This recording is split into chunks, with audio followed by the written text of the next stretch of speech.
While superpowers like China and the US battle for global dominance, a nation of 7,000 islands quietly became the fourth largest English-speaking country on Earth and turned it into a $30 billion a year empire. I'm talking about the Philippines.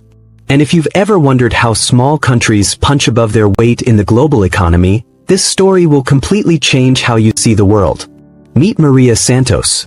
She's 28 years old, lives in Manila, and she's never left the Philippines.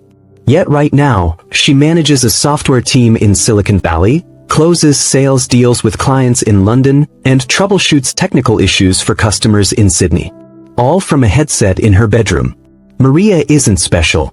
Well, she is, but not because she's rare.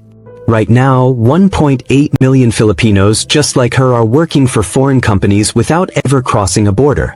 According to the Philippine Statistics Authority, the business process outsourcing sector employs more people than the entire manufacturing industry.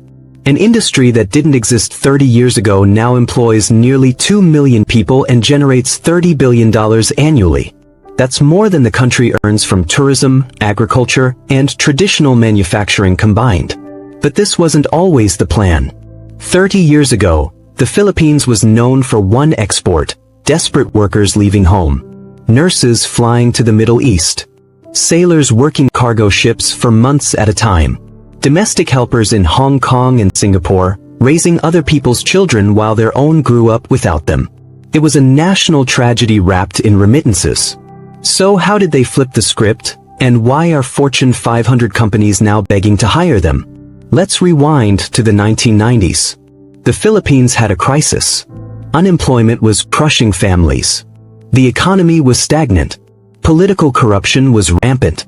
And millions of Filipinos were forced to become overseas workers, separated from their children for years, sometimes decades. Roberto's story still haunts me. His father was a nurse who worked in Saudi Arabia for 15 years. Roberto grew up without him. Birthday parties? Dad wasn't there. School graduations? Dad sent a card. Christmas? A phone call if they were lucky, and it lasted maybe 10 minutes because international calls cost a fortune. Roberto's mom wrote letters his dad would receive months later because email wasn't common yet. The letters would arrive crumpled, covered in stamps, smelling like another world. His dad would read them alone in his tiny shared apartment, thousands of miles away, crying over news that was already old. That pain became our nation's fuel, Roberto told me years later. But here's what people don't understand about that era. These overseas workers weren't just sending money home. They were sending something more valuable: exposure. Filipino nurses learned U.S. hospital systems. Filipino sailors learned global logistics. Filipino domestic workers learned how wealthy households operated in first-world countries. They were building a collective knowledge base that would change everything. Then in the late 1990s, something unexpected happened. America accidentally gave them a gift. U.S. companies needed 24/7 customer service. The internet made it possible to route calls anywhere in the world. They tried India first, and it worked. But then they discovered something incredible about the Philippines. Filipinos spoke English with neutral accents. They had a strong work ethic. They were willing to work night shifts to match American daytime. They understood American culture because they'd been consuming American media for decades: movies, TV shows, music. And they did it all for 1/5 the cost of U.S. workers. The first major call center opened in Manila in 1997. It was a Sykes call center, and it employed 50 people. By 2000, there were 5,000 call center workers. By 2005, there were 100,000. By 2010, the Philippines had overtaken India as the call center capital of the world. But here's where most people stop the story. They think it's just about answering phones and resetting passwords. That the Philippines got lucky with a low-skill job boom that could disappear overnight. That's where they're dead wrong. While the world saw them as just call center workers, Filipinos were secretly upskilling into high-value jobs. And now they dominate industries you'd never expect. Let me break down the top 5, starting from least to most surprising.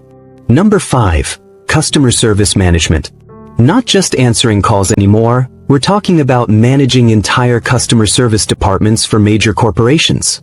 Team leaders in Manila oversee 50 to 100 agents, handle escalations, analyze customer satisfaction data, and report directly to C-suite executives in New York or London. They're making $2,000 to $4,000 a month, which is upper-middle-class money in the Philippines. Number 4. Healthcare support. Virtual medical assistants are now handling patient records, insurance claims, appointment scheduling, and even preliminary medical coding for U.S. hospitals.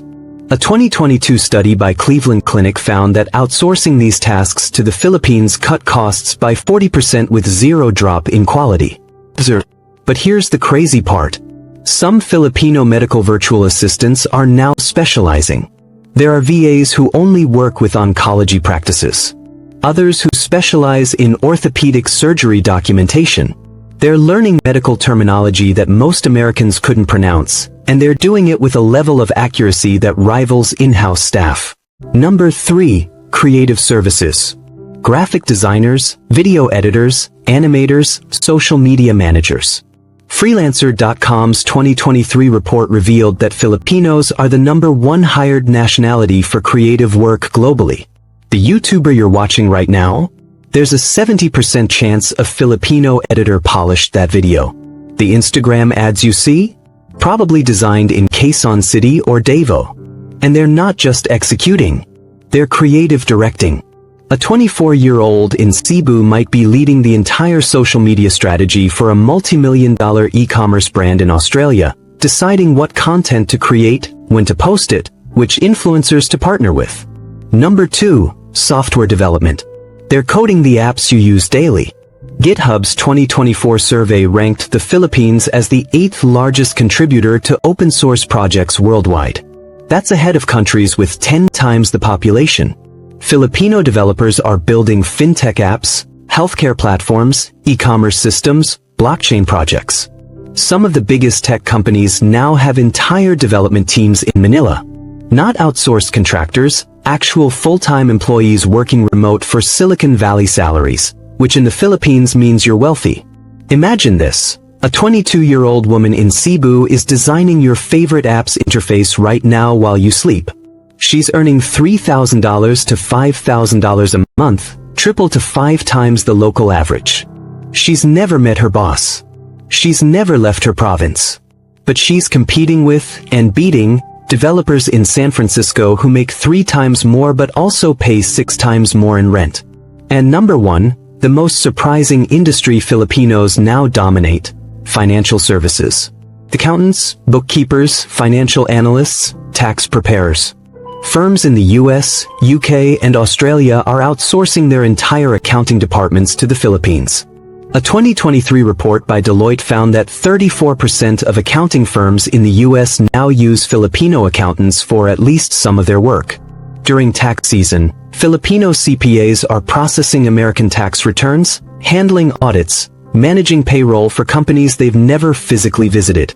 One firm I spoke with has 15 Filipino accountants and only 3 US-based staff. The owner told me, "My Filipino team is more reliable, more detail-oriented, and costs 60% less. It's not even a competition anymore. That's the new Philippines. A knowledge economy built on English fluency, technical skills, and a work ethic forged by decades of economic struggle." But here's where it gets controversial, because not everyone's winning. Meet Jenny. She's 25. She works the night shift for a law firm in New York. She's a legal assistant, drafting contracts, doing case research, organizing discovery documents. Important work. Well-paid work. And it's destroying her. She hasn't seen sunlight in 3 years. I mean that literally. She sleeps during the day with blackout curtains and works all night. Her circadian rhythm is shattered.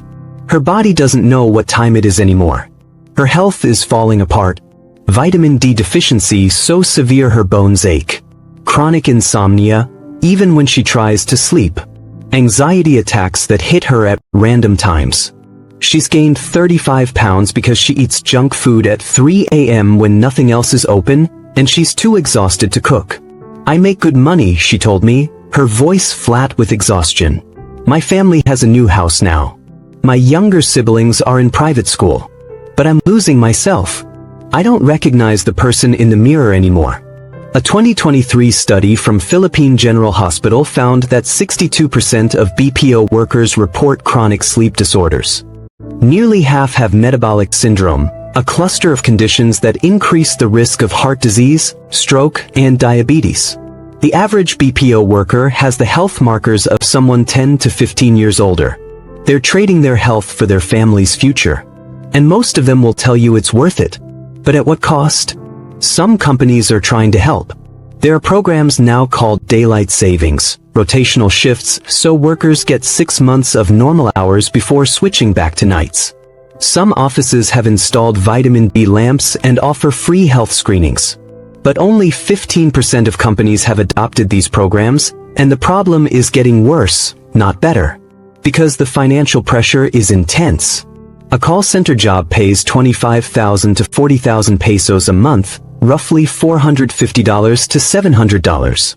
The Philippine minimum wage is 570 pesos a day, about $10.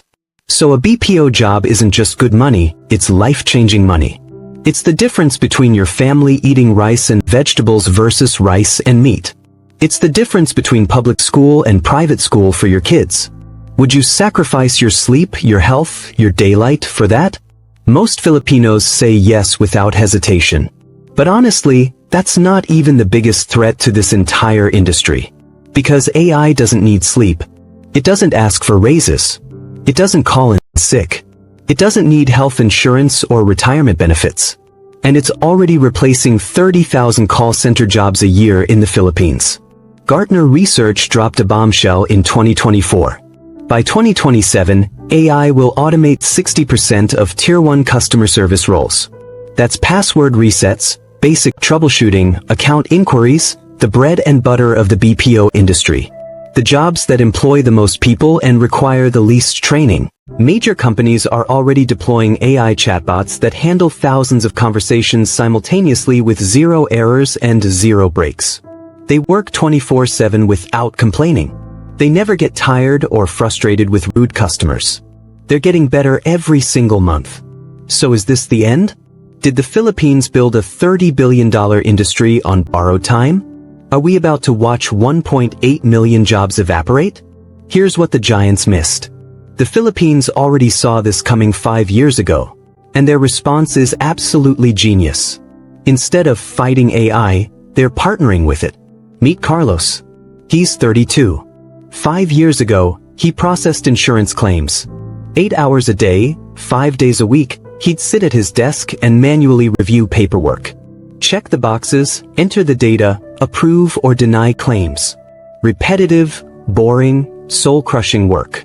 Today, Carlos trains AI models to understand healthcare documents. He teaches machines to recognize medical terminology, flag errors in claims, identify fraudulent submissions, and process claims faster than any human could. He's part of a team of 20 people managing an AI system that does the work of 500 traditional claims processors. His salary doubled. From $600 a month to $1,200 a month. And the work is actually interesting now. I'm not competing with the machine, Carlos explained to me. I'm teaching it. And companies need humans to do that because AI is really good at patterns, but terrible at edge cases. It doesn't understand context the way humans do. So my job is to catch the weird stuff, the unusual cases, and show the AI how to handle them. The Philippine Department of Information and Communications Technology reported that the AI training sector grew 340% from 2022 to 2024. 340% in 2 years. That's explosive growth. And it's not just AI training. The entire industry is evolving into 3 new frontiers. Frontier number 1. Digital marketing and social media management. Filipino teams are managing Instagram, TikTok, Facebook, and YouTube accounts for global brands. They're cheaper than hiring in-house in the West, but with the same cultural fluency because they consume American, British, and Australian media constantly. They understand the memes, the trends, the language, the humor. One 26-year-old woman I spoke with manages social media for 12 different e-commerce brands, all based in the US. She's creating content calendars, writing captions, responding to comments, analyzing engagement metrics, coordinating with influencers. She's essentially a one-person marketing department, and she's making $2,500 a month doing it. Frontier number 2, data annotation and AI training. This is the hidden backbone of the AI revolution, and almost nobody talks about it. Every self-driving car needs millions of labeled images to learn what a stop sign looks like versus a pedestrian versus a bicycle. Every medical diagnostic AI needs thousands of labeled X-rays and MRI scans. Who does that labeling? Humans. Specifically, Filipinos. They're sitting in offices in Manila and Cebu, clicking on images, drawing boxes around objects, tagging them with labels. It's tedious work that requires human judgment, and it pays $400 to $800 a month depending on the complexity. But here's the thing. The AI industry is projected to be worth $1.8 trillion by 2030. And all of it depends on data annotation. The Philippines is positioning itself as the data annotation capital of the world. Frontier number 3, virtual executive assistants and high-level admin work. This isn't just scheduling meetings anymore. Filipino VAs are negotiating contracts, managing complex travel itineraries, doing market research, preparing presentations, handling vendor relationships, even managing other assistants. Picture this. A 29-year-old graduate from a small province is now the right hand of a billionaire in Dubai. She manages his calendar, books his private jet, coordinates with his lawyers and accountants, prepares briefing documents for his meetings. She's never met him in person. They've worked together for 3 years entirely through Zoom and email. She's making $3,500 a month, which in her hometown makes her one of the wealthiest people under 35. Her parents were farmers. She's now essentially a remote chief of staff for a man who owns hotels in 7 countries. Harvard Business Review called this the rise of the global middle-class worker in 2024. High skill, low cost, zero borders. The internet didn't just connect us, it created an entirely new social class of workers who can earn first-world incomes while living in developing countries. But here's the twist that no economist predicted, and it changes everything. The Philippines isn't just winning economically. They're becoming geopolitically essential, and that's a very dangerous place to be. Western companies are de-risking from China. The US-China relationship has deteriorated so badly that American and European companies are desperately looking for alternatives for manufacturing, for services, for supply chains, for everything. And guess who's the number one choice? Bloomberg reported in 2024 that 58% of US firms expanding in Southeast Asia chose the Philippines as their hub. Apple is moving some iPad production there. Tesla is considering battery manufacturing there. Google is building a data center there. But 3 reasons. 1. English fluency. 2. A young, educated workforce. 3. And this is the big one. The Philippines is a US treaty ally. They have a mutual defense agreement. If China invaded, the US is legally obligated to defend them. That makes them geopolitically stable in a way that Vietnam, Thailand, or Indonesia isn't. Companies know their investments are protected. But this makes them powerful and vulnerable at the same time. If US-China tensions explode into something worse, a trade war, a tech war, or God forbid, an actual war, the Philippines will be caught directly in the middle. Their economy is now tied to Western companies, but China is their largest trading partner and a close neighbor with a massive military. Walking that tightrope is getting harder every single year.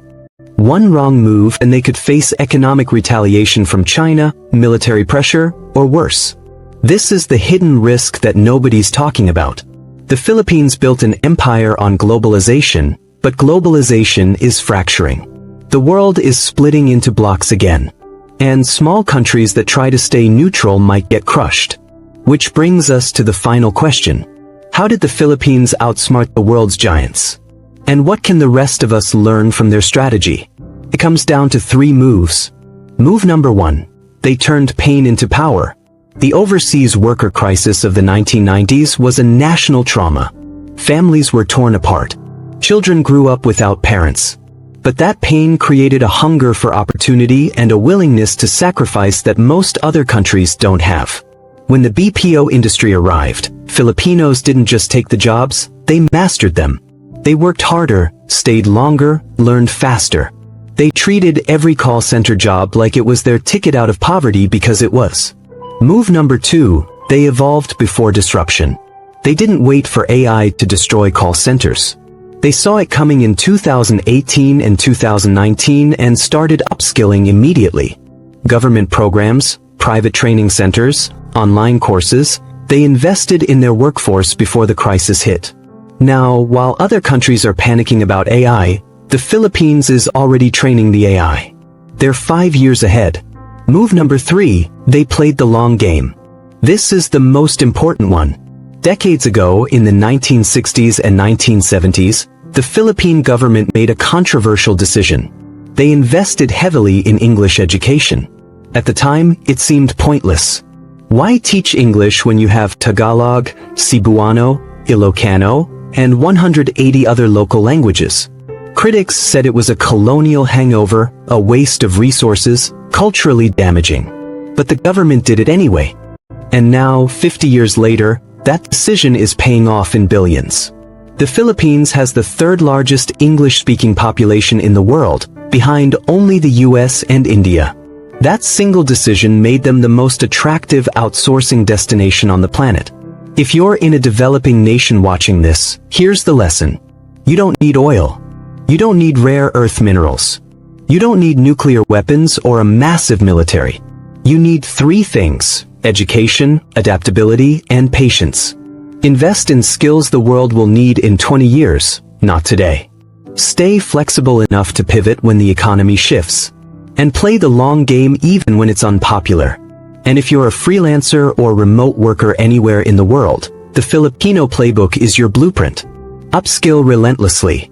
Learn what's coming next and master it before everyone else. Stay flexible. Don't get comfortable in one skill set because the world changes fast now. Always be 5 years ahead of the automation curve. Don't wait for your industry to collapse. See it coming and move first. So here's my question for you. Would you trade 10 years of night shifts, sleep deprivation, health risks, missing sunlight for financial freedom and a better life for your kids? Or is there a line you wouldn't cross, even for money? Drop your answer in the comments because honestly, the debate down there is always way more interesting than the video.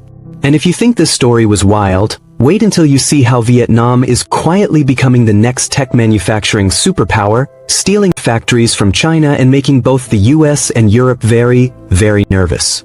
That video drops next week.